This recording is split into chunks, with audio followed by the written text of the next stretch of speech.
You were doing some summoning over the weekend. I was. Holy cow! You just summoned a segue. That was pretty good. We were summoned to Los Angeles. Wow. Yep.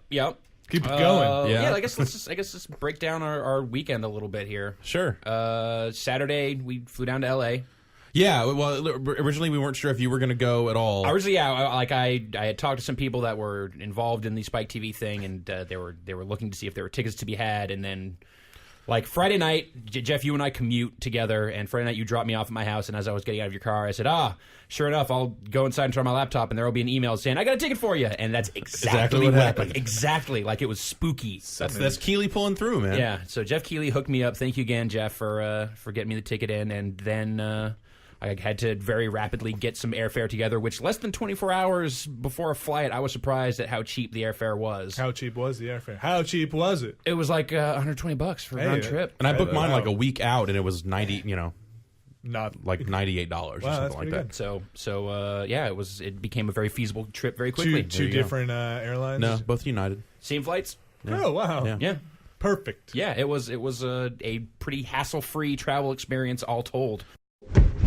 So I'd gotten the email on Friday night saying, hey, do you still want to go? I got a seat next to Jeff for you. And I responded saying, yeah, dude, it sounds awesome. But I never heard back from him again. So I was operating the entire weekend under the assumption that I was going to get there and they would not know who I was. I'm like, we're going to go to the Sony Pictures lot and we're going to go to the will call line and I'm going to say my name and have my business card. And they're going to say, what? And it was that was happening to the people like right in front of us, too. Exactly. I was like, oh, God. Oh, jeez. Oh, this is really going to go down like that, isn't it? But no, they had my stuff. And then we went through security. So, yeah, they had a metal detector. First of all, so no one shoots 50 Cent or whatever. Which how else would it be to get shot at the VGAs? It's not like this is the Source Awards, man. Like a stab backstage at the VGAs, man. Tony Hawk wasn't having it. He's like, I heard what you said, son. Yeah. So we got through and we got like put into this line. They were walking people over to the sound stage. There was like a staging area because they were not actually letting people into where it was going to be taped yet. Stage 30. Stage 30. So we were in stage 30. So they were doing run-throughs because those leaked. Yeah, they were doing run-throughs. Yeah. Know what that's like. Yeah. So stage 30 was this big empty sound stage, and they had a big sign up, and apparently like War Games was filmed there, and a Will Smith video. Poltergeist. Ooh, Indiana Jones 4. They did some stuff there, apparently. So it was this big-ass, empty, warehouse-looking sound. It was a sound stage. There's nothing on there. But they were piling all these people in there, and we got lumped in with the casted audience. If you see anyone, really? if you see anyone on the broadcast, or if you saw anyone on the broadcast wearing a black wristband, they were brought in. They were brought in. Members of Generation Remix, perhaps? Yeah, members of Generation paid to be there or Seat something fillers, like that. Yeah, maybe? seat fillers, basically. Yes. Yeah. In basic terms, these people were there to make sure that the place looked full. Full house, baby. So they had people that they could trot to the front of the stage whenever there was a band playing, so that you had people cheering in front. You guys are never getting invited back. Which, I mean, they did it in Vegas, and too. they do that. Yeah. That is done everywhere. That's television. These are the raw facts. Yeah. That's I've never heard that done before. Really? Every other award show has been sold out. They do that at the Oscars, like when people get up and go to the... joking. I'm kidding. Okay. Brad's going to give you a little insight here about the TV business. I don't know if you know this, but the Oscars. Tell me more about these Oscars. So I was left wondering like what the screening process was for these people because some of them did seem excited about the actual awards. There were some cosplayers, and there were like some half-ass cosplayers. There was a guy dressed up like in a Vault 101 jumpsuit that he like spray painted 101 on the back of it. Get It's just out like, of here! what Really? are you doing? And they let him in? I know that was what I was thinking because it was like everyone else like looked like vaguely exotic, and it was like very multi-ethnic. Like you got the impression that these people were like screened with headshots or something like that. They were in fact casted. Yes, the term was casted audience. Benetton casting call. Yeah, but some of them I think play? some of the Benetton. Okay. Yes, definitely. Yes, we're all 30, so that joke plays. But you got the impression that they probably applied for it because some of them at least had some reasonable interest in video games. Interesting. So there was that. But then there were probably some people that were just like, and we talked to one dude who was just like, oh yeah, my sister knows like. Yeah. They work on the show and they asked if I wanted to go to this thing and I said sure. Yeah. And so, yeah, there's varying levels of interest in the actual proceedings there. So how much did you guys have to like mingle and talk to people? So we weren't supposed to be there. Yeah, we were not supposed to be there. We went back and like, do we need something else to get somewhere else? Because what the hell's going on? Oh, because And- it's only those people in there? yeah, it was only. It was like at that we were point, it was standing only there those and like people. it was like slowly dawning on us as we were standing in Gotcha. these weird lines. It was in like this I big don't recognize empty, anyone here. Right. And we okay. also realizing that everyone else had these black wristbands that we did not, and we were the only people holding tickets. So I showed my ticket to a guy. Are we supposed? He's like, no. Well, where are we supposed? I don't know. Go back to where you came from and find out. So we went back there, and they're like, no, you were in the right place. So We went through- typical like live show hectic confusion. Eventually, a bunch of other people with tickets showed up, like all the Double Fine people and like Geronimo from Rockstar and a bunch of other dudes were eventually in this separate line. We created a separate line, and then they ended up letting us in first, and we got in there. And we were actually behind where the cameras were, so we weren't really in a position to ever be shown on camera. But they had an area back there with little tables and breadsticks, and they were serving drinks and stuff. Ooh, breadsticks, you say? We tore through those breadsticks. Man, those went quick. Yeah, but then like that area I think was supposed to be like industry types and such, and then they eventually had to like grab some seat fillers for that area too, even though it wasn't on camera. So yeah, so there's just a lot of people at this thing. It was cool. And how was the production and everything? Was it smooth? A couple of bumps. Yeah, but the bumps were probably my favorite parts. Yeah. Ultimately, There's like there was one part like Neil Patrick Harris came out and did the Fueled by Dew. the best indie game Fueled by Dew. Woo! And which was great because he was basically like openly mocking it at one point. He's like, I love independent stuff. So here's this word, Fueled by Dew. Yeah, he said "fueled by dew" in exactly the right way. The right kind of rasp. Yeah, bro. Yeah. So NPH is down like that. But so they cut away to the here's the nominees little video package that they had prepared, and they come back and He just says, and the winner is. he does like this mock opening of a envelope and everything, and the winner is I don't know. I don't have an envelope. And at first I thought like, oh, this is just like part of the bit, but no, he did not like know what he was supposed to say next. Like then eventually, like a woman came up over the loudspeaker and shouted a name of the World of Goo guy. Like, Ron Hummel. Like, what? And then that didn't help. So it was just Because they didn't say like the name of the game or anything. And so finally, when Guy came up, and then Neil Patrick Harris repeated "World of Goo" a couple of times World of Goo. to make sure that people knew that the game in fact was World of Goo. Yeah. So that was great, just watching that break down a little bit, because also it was And live. being on the other side of it. It was live, and they couldn't edit around it. Yeah. Yeah. This is live, folks. It was a live show this year. Yeah. Though I think they pretty much went live to tape last year in Vegas. But that's not actually true, because they had the bands play like multiple numbers and do some stuff like that in Vegas. So I think they did do some cutting to it. But Commercial breaks? yep, commercial breaks, real quiet.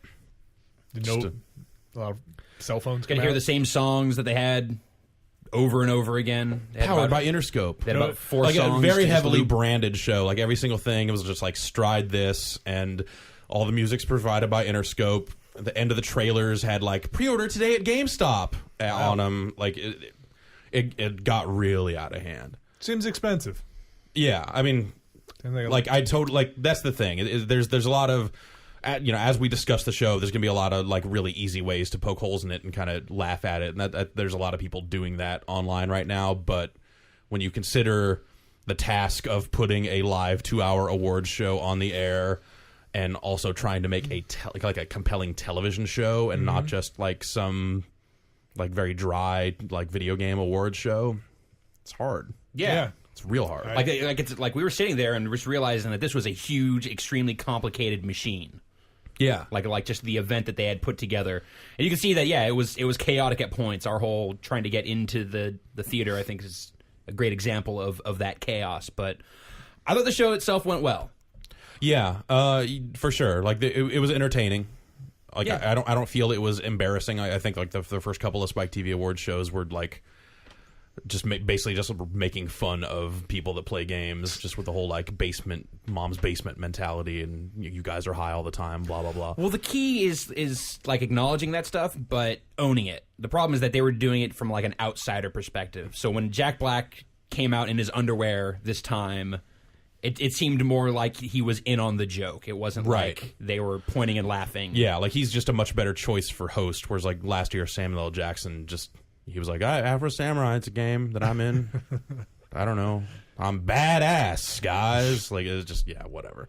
The opening bit for the show was really good. Just had Yeah, Jack big Black. staged musical number. Kyle Gass came out at one point. Yeah. So I hear he was singing on an Xbox headset. Is that correct, or at least appeared to be? Everyone, Yeah. Jack Black was for some reason wearing an Xbox 360 headset for the entire show. The whole show. The whole show. Oh wow. But that couldn't have been his microphone. No, definitely not.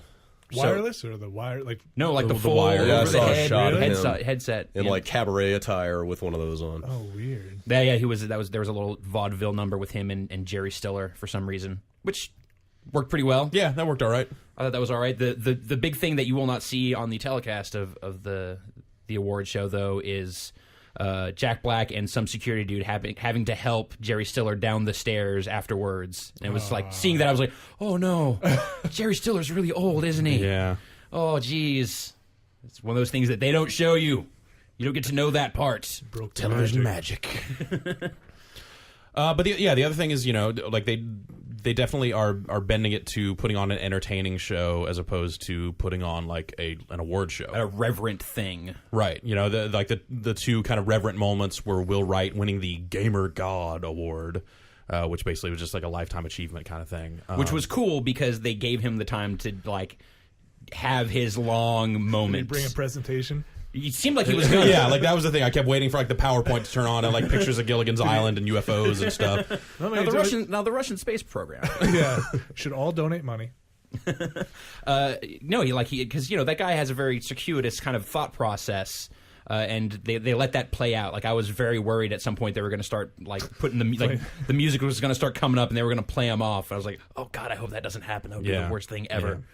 But no, they gave him the time for that. And then later on, they had a lengthy kind of brutal legend bit with Tim Schafer and Rob Halford coming out. Yeah. That went on for a while, but was good. Like they rolled Tim Schafer out like on a chariot, basically. Like hot girls carrying this chariot along. And like That treated worked? him with the appropriate level of reverence. Yeah, I think. and Jack Black was standing at the front. Like they had this big long catwalk that was also had a moving sidewalk on it. Yeah. But at the end of it, Jack Black was standing there with a giant flamethrower. Shouting like trying to get the crowd to chant Tim freaking Schafer over and over again. Didn't work so well, the chanting part, but I didn't really get the cue that I was supposed to be chanting until it was too late. yeah, exactly. Like I was like, well, what? Are we? Oh, no, that's cool.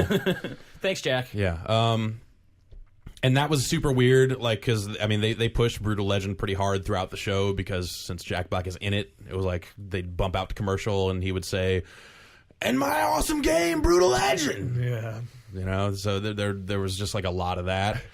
But I don't know. It didn't seem like too over the top, like ridiculous with that stuff. It seemed like the right level of pimping it out since he's the host and all that stuff ties in. But that was kind of like the real point of the VGAs this year was all of these like big reveals, all of these world exclusive trailers. yeah, it's way more about that than an awards show, and I think That seems kind of good for them to. It's more entertaining. It's a more entertaining show than people giving like the same basic award acceptance speech. Really want to thank all the people out there that played the game. But it doesn't really serve video games very well as a whole. It just becomes like this big preview extravaganza with all this branding all over it, and it's just kind of weird. Like I think that's a cool show, but maybe they don't need the awards as a hook. Like maybe they just like one night a year, it's the big, huge extravaganza revealing stuff. But you need some way to like trick all of these industry people to come out to this thing. I guess so. But why though? Because they don't show most of them. Like Ed Boon that- and I mean, a bunch of Midway guys were there, and they didn't win their category. But even if they did, that category was rattled off in like a 30-second block where they just revealed everything. Yeah, Like, that was the big problem. 45 minutes into this 2-hour broadcast, they had given away like 4 awards or something, and then it was like, wait a minute, I remember voting on a lot of stuff. Like, how are they going to... And then just at one point, it's just like they have a package that they threw to. It was like, and the winners are... and it was just like, award. It was basically like the awards that were not presented on the telecast. Yeah, That's what they And had a lot lumped of the awards everything. that they did present on the telecast, they like lumped other ones in. So like Gears of War 2 was up for Best Shooter. Yeah, And and then one they Best Shooter... They said also winning for Best Xbox 360 game. So it was just like, which is weird because then that lets you know that they didn't win anything else. Yeah. So like Harmonix got up for Rock Band 2. They won Best Music Game and something else. Multiplayer? No, Left 4 Dead 1 multiplayer. Best soundtrack. There you go. And then they were nominated for Studio of the Year. Gotcha. So when that rolled around, it's like, well, obviously it's not Harmonix because they would have just lumped that in too. So like stuff like that's just it's like a little clunky, just like as an award show. I think what they need to do is actually stretch that thing out into a 4-hour show and only show the first 2 hours on the internet, and have that be awards, and actually like have that be for here's for the people that actually like really like games already. So you're suggesting we kind of have our technical VGAs, Right. beforehand? Totally. And you know, have that show be kind of entertaining, like throw some stuff in there or whatever to make it meaningful, but then save like the last 5 awards for the 2-hour live broadcast and do like your platforms and your best game of the year on television. Yeah, it definitely needed to be rebalanced some. I feel like a lot of the awards got shorted, and I feel like some of the musical stuff didn't need to be there. Yeah, so it was like, and like the musical stuff was there very much to like serve specific need. Well, like half of it was anyway. Like LL Cool J came out and did 2 songs or 2 parts of songs, and one was like a new song off his new album. Then they introduced like the UFC 2009 Undisputed trailer, and then he came back out and performed Mama Said Knock You Out while UFC fighters like stood behind him, and like for the first couple seconds they were like kind of posing and like punch in the air and stuff, and then they're like, this is gonna go for a while, and then they just kind of stood there. Which is too bad, because when it first started, it was awesome. Yeah, when it first started, it was awesome. I was like, yes, this is the song that they should be doing. They had like an octagon rise up from out of the back of the stage, and these guys came out of it, and he started doing Mama Said Knock You Out, and they're like air sparring, and I'm like, this is awesome. And there's some pyro. Yeah. Yeah. It was a spectacle. The whole thing. The whole thing, total spectacle. Like, yeah, painted girls on swings up in the air for the entire show. When Busta Rhymes came out to introduce the Uncharted 2 trailer, confetti started flying. Like, they had huge... Busta Rhymes came out? Yeah, they had huge confetti blowers like on the sides of the soundstage. They were just like blasting confetti on the stage for no apparent reason. So here's what I'm thinking. It's supposed to be snow, and in the Uncharted trailer, there's a little bit of snow. That's the only tie-in I can come up with. It made no sense at all. But the awesome part about that is they had these girls that were all painted silver sitting on these swings, because it was like the whole theme of, I guess, the show was gamer heaven. Yeah. And this is But while they're up there and then the confetti starts getting blown, it gets stuck all over their painted skin. So now Sweaty they have this painted skin. Yeah, so now they are covered in these weird splotches of white confetti. So Which I don't. Maybe it played a little differently at home, but I've heard some people say that they didn't like that. You know, there was some objectification of women with the painted girls, because last year they actually had like the names of the winners painted on girls, which was hokey. This seemed like scaled back and fit in with the theme. I didn't really mind it. Yeah, but I did mind like idiot supermodels doing bad reads and horrible jokes. And I play games too. Look up my gamer tag. It's Cookie Puss. Pummel Puss. You can look it up for real. That's how much of a Gears fan I am. It's Pummel Puss. Like that. What does that have to do with what? Because that's what you do in Gears too. What the? Yeah, like just crap like that made no sense. They had some girl backstage who, like, at one point, I think she was like the girl who hosts some like Verizon cell phone crap. And they're just like, here's the mobile games of the future. And they didn't actually, I don't know what they showed at home. They didn't show that to the people in the I audience. actually saw it, and it really was like that fast. Oh, so it was just like 5 seconds. It's like, here's a bunch of crappy phone games because they Verizon paid for his it. money. Yeah. Yeah. Cut to Tony Hawk. So it's like, yeah, when they get people that like know what they're talking about and stuff like that, I think the show's fine. Like Jack Black was really good. Some of the presenters were really good, but then, you know, then you get like some of the supermodels or like Kim Kardashian coming out and making like jokes. I really liked Kim Kardashian. I thought that worked because it played off of her just vapidity so well.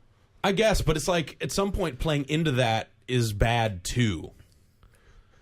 Like at some point that's so obvious that it's like, yeah, okay, fine. Like I'm gonna make fun of myself because I'm a really crappy reality TV star and it's all I have going for me. It's like it's just sad at some point. It is sad, but enjoyably so. All right, I see what you're saying, but yeah, that wasn't terrible. The way, oh god, I can't remember who the other two were. They made a Terminator joke that did not play in the theater. I watched it on the telecast and it played a little bit better. Oh yeah, because like you could actually see what was poured out going a on. bucket of liquid metal onto the stage or something. Oh, and wow. they're like, Sounds dangerous. and just like the other girl's like, okay. Anyway, it's just like, what do you like? don't like play to these girls' strengths. Don't try and get them to do comedy, especially anything timing based. I mean, I guess any award show is always clunky with that stuff. So and then there was that Kevin James overlong. That thing was huge. That was huge and horrible. I guess Kevin James has some new movie coming out where he plays a mall cop, and he came out in this character on a Segway, and it was this lengthy thing between him and some skateboarder who was actually in the airport. Oh yeah, today he was at the Cinnabon behind us. All right. Oh yeah. Who's Kevin James? King of Queens. Oh, that guy. He sucks. Yeah, it was. Oh god, that went on for so long. Yeah, but like generally speaking, like that show just it's getting better year after year, and it seems like it's more about games than it ever has been, while still trying to put together some kind of like acceptable television show that the conventional wisdom television people would sign off on. Right. It'll be interesting to see how well it does. Yeah, because bottom line, it's still TV people making this. Right. Bottom line, it's ratings. Right. Yeah. You need to draw they're people in for it's something. I'm sure there are definitely people working on that show that have like video games best interests in mind. But I'm sure that they probably have to like struggle it out with these videos. Like, you need more girls and big names. Yeah. Jerry Stiller, for example. Like, He's funny. yeah. Well, like from the perspective of somebody who doesn't have cable and didn't care about the telecast anyway, Right. Like they still, just from my daily routine of like reading RSS feeds and stuff, they still manage to turn it into a spectacle because every headline practically today is about stuff that happened at that thing. And a lot of that is just, I mean, it's still a really important thing. I think that the industry needs some big, widely accepted award show. And this is as close as it is right now. The judges are coming from multiple publications. You could argue that maybe we like an academy needs to be built that is like the jury of your peers sort of thing. And I think that's what the Dice Awards are. Right. But those are not big enough. Like no one should be broadcasting that crap. It's that is not the thing. This is the thing. Like Spike should get involved and like try to get the industry involved and try to make it like a bigger deal and try to form like their own governing body or judges or something. And then keep like us like the journalist judges for some subset of awards or something like that. I think that would be really cool. But yeah, like I said, like they should put on an award show that actually honors the games that they are giving awards to, instead of just like those just being this weird kind of afterthought. And I think if they and I understand why they don't, because they're trying to make a good television show. Yeah. And that's fine. I think, which is why they should do that stuff online at least, so those people get to stand up and say stuff. yeah, like the bottom line is like afterwards we went to the unofficial after party. I got into some heated conversations with people talking about how they wanted it to be more serious. Like, how are video games supposed to be taken seriously if we don't have a serious award show? And I said, serious award shows are terrible. Yeah. They're really boring.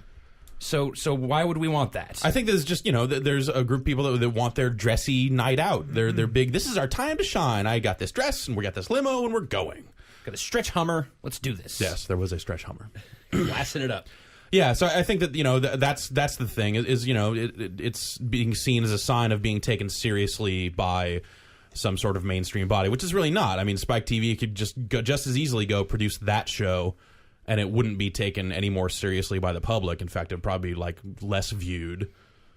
Yeah, if they put together some kind of stodgy like actual award show, that would be horrible. Because I really of all the people who accepted awards that night, I think Will Wright was the only one who had anything interesting to say. And that's because he was given the time to say it. Yeah. Everyone else, it was just like, thanks.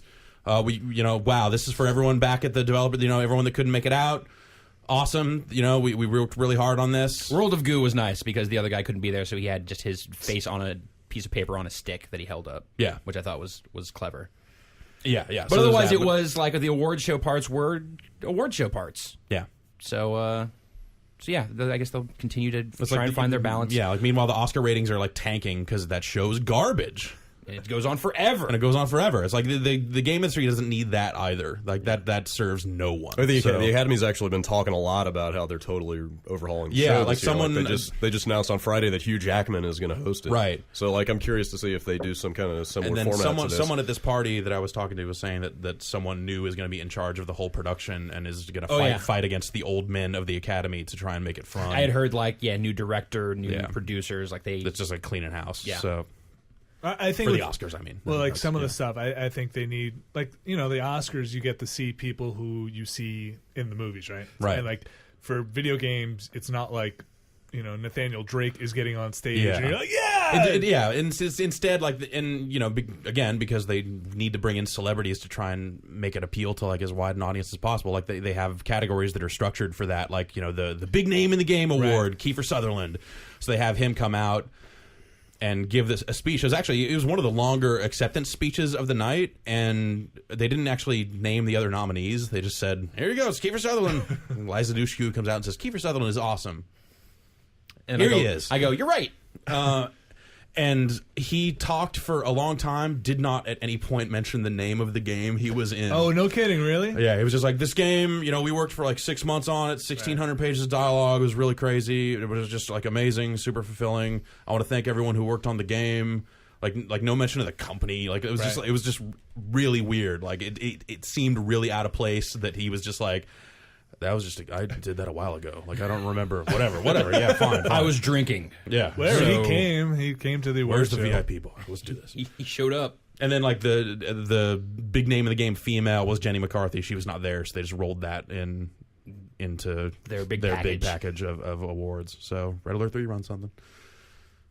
Yeah, well, at least they're not doing, like, you know, now presenting the award, Marcus Phoenix, with like a screen coming down and Yeah. it's like, you know, That would be Yeah, or like the telecast just has the character superimposed into that'd the be scene. that'd be really bad. Walking Well, around on the while we're stage. on the topic, let's talk about some of the things that got revealed at the show on Sunday nights.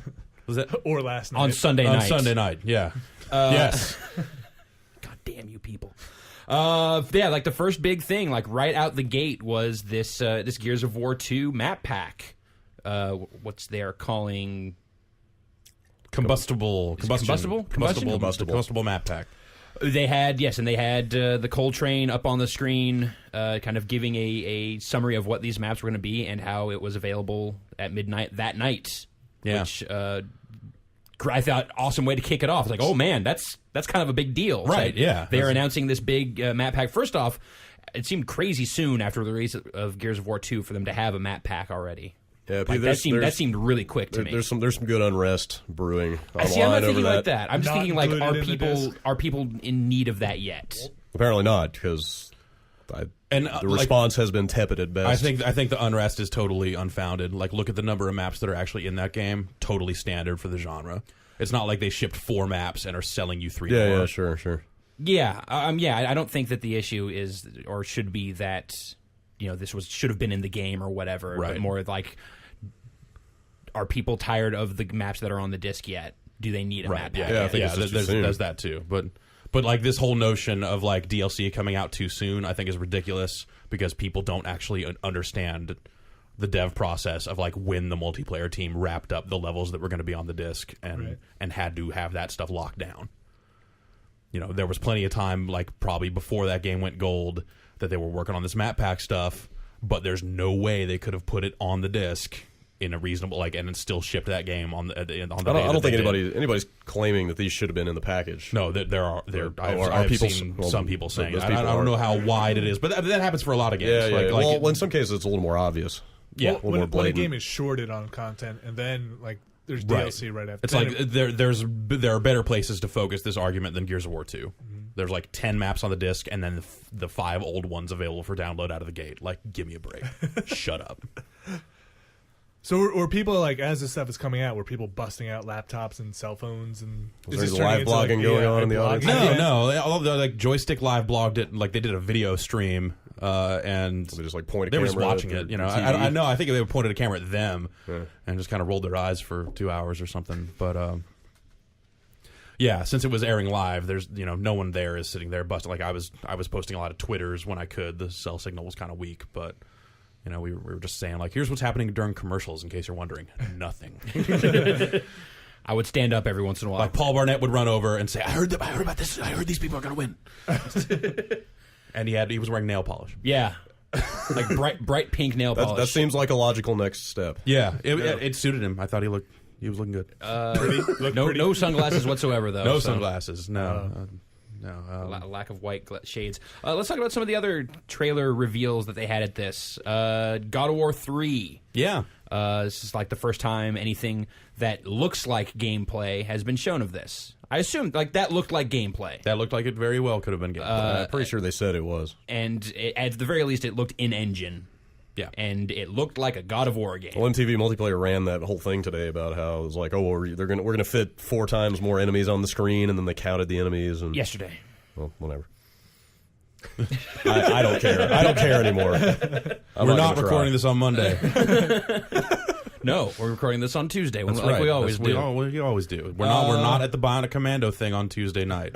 We're recording this podcast. Uncharted 2 Among Thieves. A little teaser trailer for this. Again, they were saying this was all in-engine. And considering how good Uncharted 1 looked, I believe it. It didn't look unfeasible for it to be in-engine, and it looked good. But in-engine, but not gameplay. Not gameplay at all. Yeah, Yeah. absolutely not. But like a good stylish setup. Like I thought his that was, ass is in trouble all over again. Yeah. Here we go again. Oh yeah, but like in just a fun way. And they do like a really good job of conveying his entire character. Yeah. Just hanging from the bottom of the train going, Was he really as John McClane in the first one as this? Like where they heap as much physical abuse on this guy as they possibly can? Yeah, like he things gets- that should have killed any other man. barefoot walking through broken glass. Yeah, like impaled Fist through with the his stomach toes. and then Come hanging to by the one arm. Arctic, Nate. Have a good time. I thought that was good. Yeah, like just little moments like when he looks down at his stomach and he's been shot. He's got blood. He's like, oh, that's blood. That's my blood. That's a lot of my blood. Like he's still like the right amount of glib. And then he falls 20 feet and slams into a railing and then grabs it with one hand. It left me wanting to know more about the setting. Like it did what a trailer should do. It was not meant to be a gameplay movie. He's dangling out of the bottom of this train where obviously there's been some sort of accident up on top of this cliff where there's fire and this train car dangling precariously off of it. Yeah, you're just like, oh man, Uh-oh. something bad's going on there. Quantum leap. Uh-oh. Uh-oh. Oh, boy. He is among thieves. Yep. Or about to be. Let's see here. Watchmen: The End Is Nigh. Tie-in for the new Watchmen movie. Looks like horribly generic. It's downloadable. Oh, is it? Yeah. So for a downloadable game, it looks pretty good. Yeah, I guess so. But it Yeah. also just kind of looks like third person beat 'em up. Like I don't really know. I don't know. I like for the Watchmen setting. I think is hard to evoke properly in a video. And then this is game. supposed to be like a prequel. Yeah, it would have to be Yeah. for it to Makes work sense. as a game. It would have to be. Yeah. So I'm tentative about that one. Dante's Inferno, which I guess this is the big reveal for this game.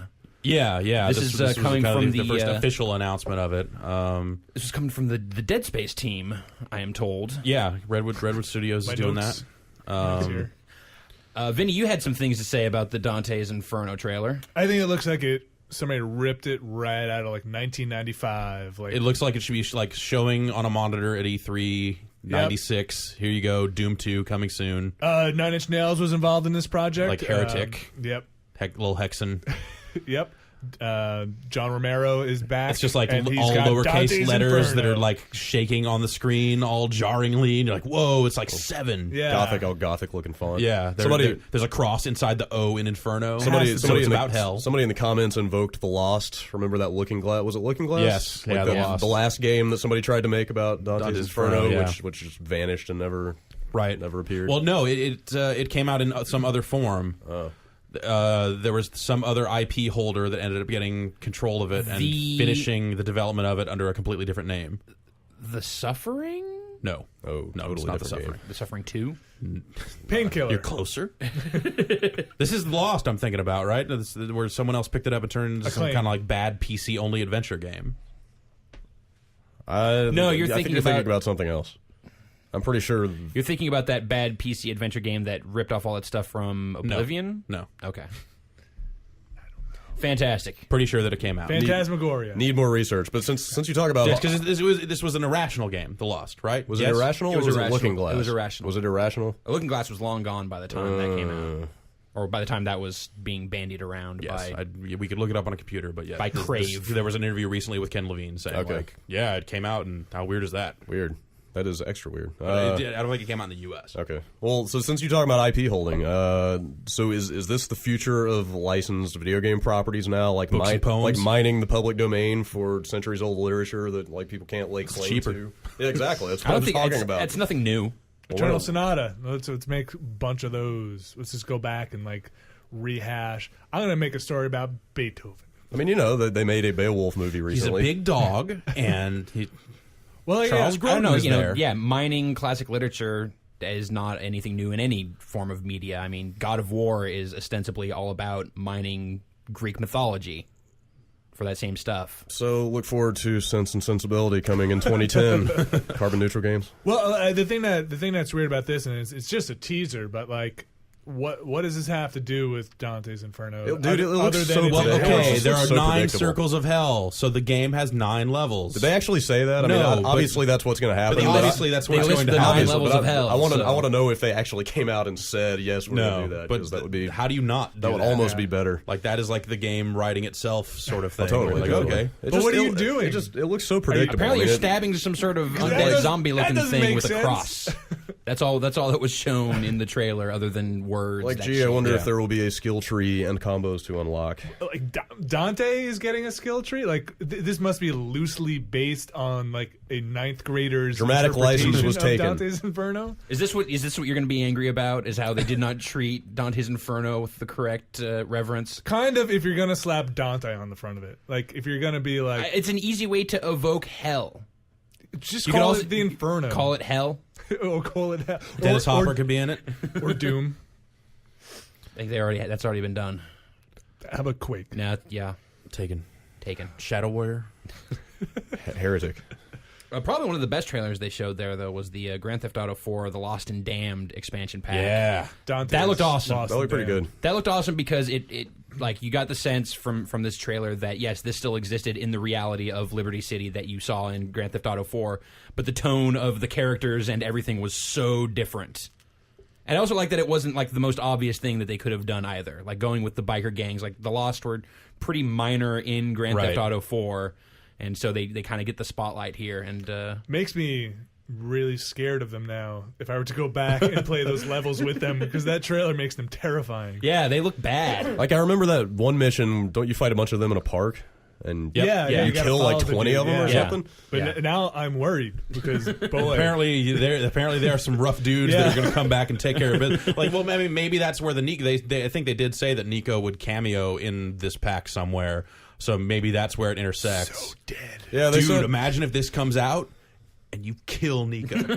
Oh Like, wow, you take revenge. Like, just after the events of GTA 4, pop, done. wow, that'd be a That'd be great, badass. yeah, that'd be pretty tough. Yeah, most metal trailer shown at the Spike VGAs. Totally. Usurping even Brutal Legend, which was the big closer that they had, which this was the first time that anything resembling gameplay was shown. And it looked like a Double Fine game. Like they got kind of the art design of this hellish vision of a heavy metal underworld, and this long-haired roadie that's running around in it. Yeah, Voiced by Jack Black. it's like looked like It's got a soul patch. Psychonauts meets like Full Throttle or something. Yes. And the lead character, I think, looks like a kind of weird cross between Jack Black and Tim Schafer. I could totally see that after you said that and I watched Yeah. the trailer, you can so see the Tim Schafer in there. Yeah. Or a dude created with the Rock Band 2 editor. But animates a little better in the face than that. But yeah. The weird thing for me about that is, like, I don't know that Jack Black's voice works. I kept hearing it and I just kept thinking Jack Black. Like I couldn't. Right. There was Exactly. some disconnect Like, between. it is too Jack Black. Yeah. Like a guy that is like that thick-shouldered and a roadie needs to sound more belligerent, a little more gravelly voiced, and drunk. What if I told you that Lemmy is in the game?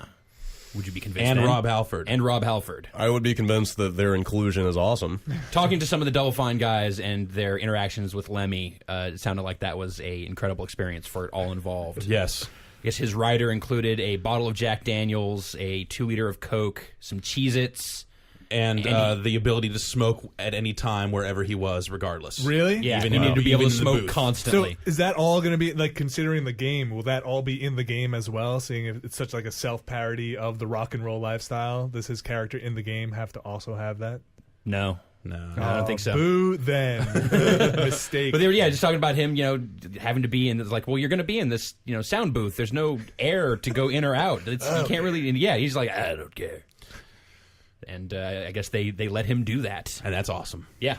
Have you seen Lemmy? You don't really say no to that guy. Yeah. I wouldn't. No doubt. Just sitting there drinking Jack and Cokes, recording dialogue. As it should be. As it should be. The Zopafone guys had some excellent stories. The voice made more sense to me at the end when they showed Jack Black's character delivering that line. Like, if he's going to be... Like the incidental stuff, like the whoa. That was terrible. That stuff didn't seem If he's going to right. be doing snarky lines, then maybe that voice will make sense. I just, like, that character with that voice coming out of it doesn't work for me. I don't know.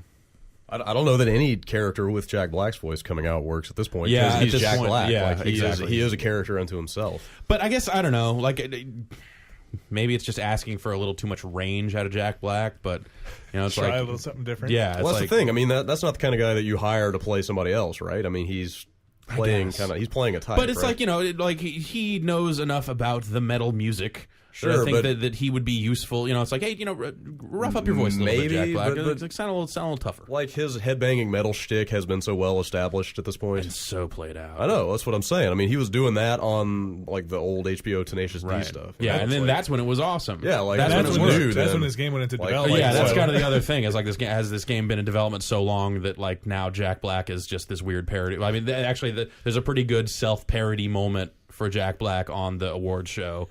That was pretty good. I didn't Yeah. realize it wasn't him at first. Yeah, like they have someone get up. It was like, you know, probably not actually his real stunt double, but could be like His stand-in. from where we were sitting.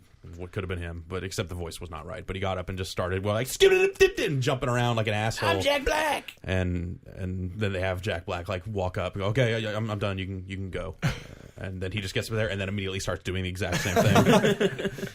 That's pretty good. It was pretty good. That was a pretty good moment.